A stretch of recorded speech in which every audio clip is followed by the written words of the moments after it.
உலக தமிழ் மக்களுக்கு என்னோட அன்பான வணக்கங்கள். இன்னைக்கு நம்ம பார்க்க போகிற ரெசிபி வந்து கணவாய் தொக்கு. இந்த சுவையான கணவாய் தொக்கை எப்படி செஞ்சுன்றதை வாங்க வீடியோக்குள்ள போய் பார்க்கலாம். அதுக்கு முன்னாடி டேஸ்ட் பண்ணி பார்த்து சொல்கிறேன்.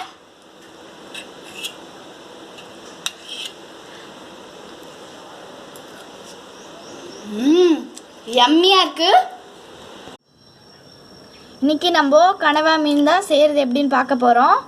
அதுக்கு முன்னாடி நம்ம இதை எப்படி க்ளீன் பண்ணுறன்றதை பார்த்துடலாம். ஃபஸ்ட்டு நம்ம தலையை மட்டும் எடுத்துடலாம்.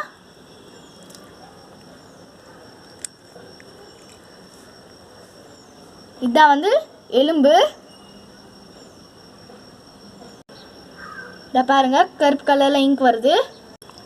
மீனுக்குள்ளே இருக்கிறதுல இப்போ நம்ம எடுத்துடலாம். அதெல்லாம் நம்ம யூஸ் பண்ண போகிறதில்ல. இப்போது மேலே இருக்க தோல் அவ்வளோதான். இது ரெண்டு மாதிரி தான் நம்மளுக்கு தேவை. க்ளீன் பண்ணியாச்சு. இப்போ இதே மாதிரி எல்லா ஃபிஷ்ஷையும் நம்ம க்ளீன் பண்ணிடலாம். இப்போ கடம்பா மீனை க்ளீன் பண்ணி எடுத்தாச்சு. இது வந்து 5 to 6 times க்ளீன் பண்ணி எடுத்துக்கோங்க. அப்போ தான் இதில் இருக்க அந்த பிளாக் இங்க் போகும். இப்போ இதை எப்படி கட் பண்ணன்றதை பார்த்துடலாம்.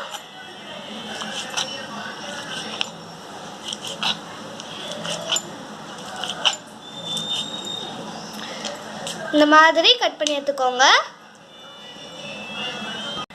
நீங்கள் கட் பண்ணதுக்கப்புறமா திரும்பவும் 2 times அலசினீங்கன்னா இதுக்குள்ளே இருக்கிறதெல்லாம் வந்து க்ளீன் ஆகிடும். தலையை வந்து நீங்கள் அப்படியே கூட போட்டுக்கலாம், இல்லை இந்த மாதிரி கட் பண்ணி கூட போட்டுக்கலாம். எல்லா கணவாயும் கட் பண்ணி எடுத்துட்டேன். இன்றைக்கி நம்ம கணவாய் தொக்கு தான் பண்ண போகிறோம். அதுக்கு தேவையான பொருட்கள்: onion, tomato, coriander, curry leaf, ginger garlic paste, chilli powder, pepper crush, packetல வாங்காதீங்க, mustard, turmeric powder, oil, தேவையான அளவு salt. இப்போ செய்ய ஆரம்பிச்சிடலாம். முதல்ல பேன் வச்சாச்சு. பேன் சூடானதுக்கப்புறமா நம்ம ஆயில் ஊற்றிக்கலாம். கடாய் சூடாயிடுச்சு. இப்போ எண்ணெய் ஊற்றிக்கலாம். எண்ணெய் சூடானதுக்கப்புறமா நம்ம மஸ்டர்ட் ஆட் பண்ணிடலாம். ஆயில் ஹீட் ஆயிடுச்சு. இப்போ மஸ்டர்ட் ஆட் பண்ணிடலாம்.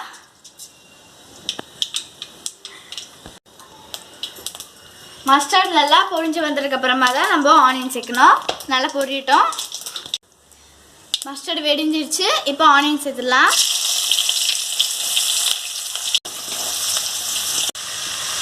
நான் இது கூட சேர்த்து கறி லீவ்ஸ்லாம் இப்போ ஆட் பண்ண போகிறேன். இதை சேர்த்து நல்லா வதக்கிக்கலாம். ஆனியன் நல்லா வதங்கட்டும். வெங்காயம் வதங்கிடுச்சு. இப்போ நம்ம தக்காளி சேர்த்துடலாம். தக்காளி நல்லா வதங்கட்டும். தக்காளி வதங்கிறதுக்காக நான் கொஞ்சமாக சால்ட் ஆட் பண்ணுறேன். அப்போ தான் தக்காளி சீக்கிரமாக வதங்கும். நல்லா வதங்கட்டும். டொமேட்டோ நல்லா வதங்கிடுச்சு. இப்போ நம்ம ஜிஞ்சர் கார்லிக் பேஸ்ட் ஆட் பண்ணிட்டு இதை மிக்ஸ் பண்ணி விட்டுக்கலாம். ஜிஞ்சர் கார்லிக் பேஸ்ட்டோட ஸ்மெல் போகிற இருக்கும். இது நல்லா வதங்கட்டும். ஜிஞ்சர் கார்லிக் பேஸ்ட்டோட ஸ்மெல் போயிடுச்சு. இப்போ நம்ம கனவாவை ஆட் பண்ணிடலாம்.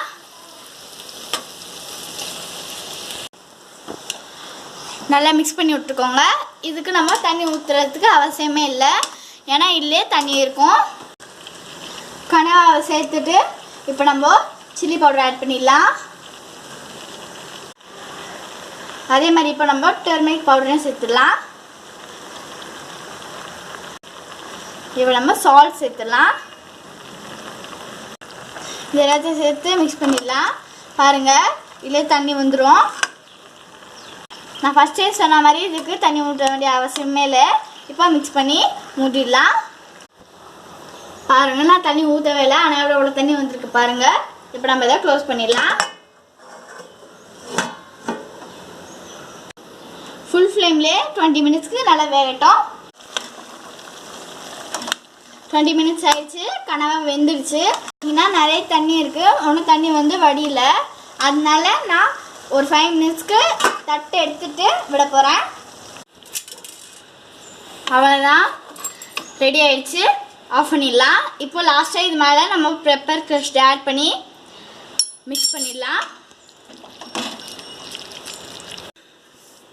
நான் பிளேட்க்கு ட்ரான்ஸ்ஃபர் பண்ணிட்டேன். இப்போ மேலே கொஞ்சமாக கொரியாண்டர் லீவ்ஸை நான் போட்டுக்க போகிறேன். இது கார்னிஷிங் தான். நீங்களும் இதே மெத்தடில் கனவா தொக்கை செய்யுங்க. இது உடம்புக்கு ரொம்ப நல்லது, என்னோட ஃபேவரட்டும். அவ்வளோதான். இந்த ரெசிபி உங்களுக்கு பிடிச்சிருந்தா லைக் பண்ணுங்கள், ஷேர் பண்ணுங்கள், மறக்காமல் கமெண்ட் பாக்ஸில் கமெண்ட் பண்ணிவிடுங்க. Bye friends.